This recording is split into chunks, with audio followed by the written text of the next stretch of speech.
So today I'm going to show you guys how you can mix and match different colors, because I often get people sending me palettes and they want to ask me to pick out which combinations to work with. So I want to show you guys today how you can use some terminology in order to find different combinations for any eye makeup look that you want to create. So I know that this can kind of look really complicated, but we're going to break it down into sections to help you figure out what eyeshadows work together. Let's just move these to one side.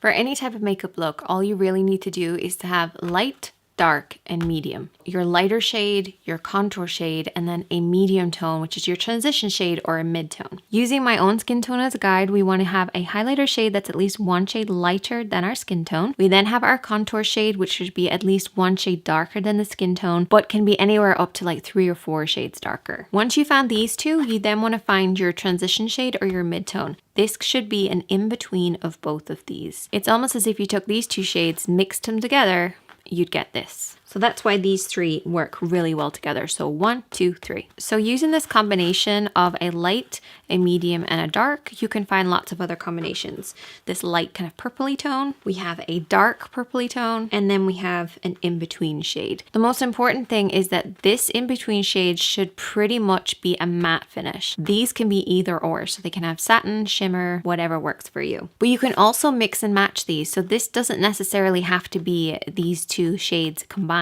You could also go in for something a little bit more neutral, and this still works across the board. So even though these two shades mixed together wouldn't create this shade, it still works because this is nice and neutral, and it would still work and blend in the crease for us. So either of those would work with this particular combination. So it doesn't necessarily have to be like bang, bang, bang. It can be a different variety of shades as long as you have a light, a medium, and a dark. Once you have a basic understanding of the 1, 2, 3, you can then start adding in more shadows. For instance, using a green. So this would look really nice with it too. We still have this in the crease area. We then have our highlighter shade and our contour shade, but now we also have some color in there too. And all of these would work really nicely together. Alternatively, you could try maybe even a purple tone in here. This would look really nice together too. Even just sticking within the same family, but have a little bit of shimmer to it, because these have been matte so far. So you can apply this under your lid. You've got your highlight, your mid-tone, and your contour. So whatever kind of combination that you want, as long as you have your basic understanding of your 1, 2, 3, it makes everything so much easier to figure out. So let's stick to the neutrals. We have our light, medium,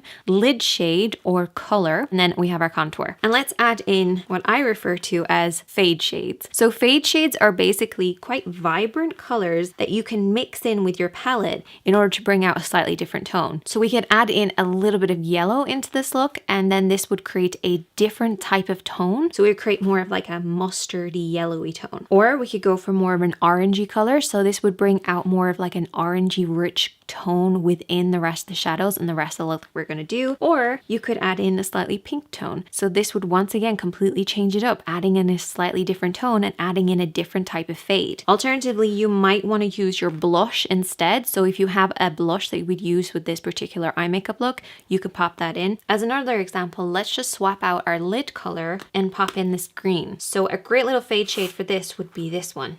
You can see how this would pick up on the slight little yellow tone within this beautiful green. Alternatively, we could pop in this purple tone, and then we could use the pink to pick up on the pink within the purple. That can be a nice little combination. So that's a great way of kind of using your basic colors, your 1, 2, 3s, your fade shades to then bring out any sort of like lid colors that you prefer. So you might come across this combination in a palette and think, well, how do any of these work together? But now that you've broken them down into sections, they do all work together. Let me put together a few different combinations. So some highlighters. So I have a mixture of some that have a shine to them, some that are matte. Let's do our contour, so deep purpley contour, maybe even a black, maybe this one here. Then we have this one, so we could go for something with a little bit more of a pink tone in it. Those are our light and our dark. For our mid-tones then, it's somewhere in between the two. So for this one, it's in between the two. For these two, if you mix those together, you get like a gray, so we could go for a gray color. A little bit of warmer shade in here. I like to add in a little bit of warmth sometimes. These two mixed together should give you this combination. This space in between that we can use for lid shades. So we could go for like a purple with this one. For this one, we could go for maybe a little bit more of like a moon kind of gray. This combination would look great with a green. And then this combination will look great with this sort of vintage rosy pink. So there you have a combination again, and then you can start to add in your fade shades as well. So hopefully now you should have a better understanding on how to put shadows together. If you want to see how to actually apply them, I have so many videos on that, so you can check them out, and I have new ones coming every Monday. Hit subscribe if you're new here, hit that like button if you enjoyed this video. You've been watching The Makeup Chair, and I'll see you in the next one. A monster has arrived! A very muddy monster. It's a cutie, the bad peppers.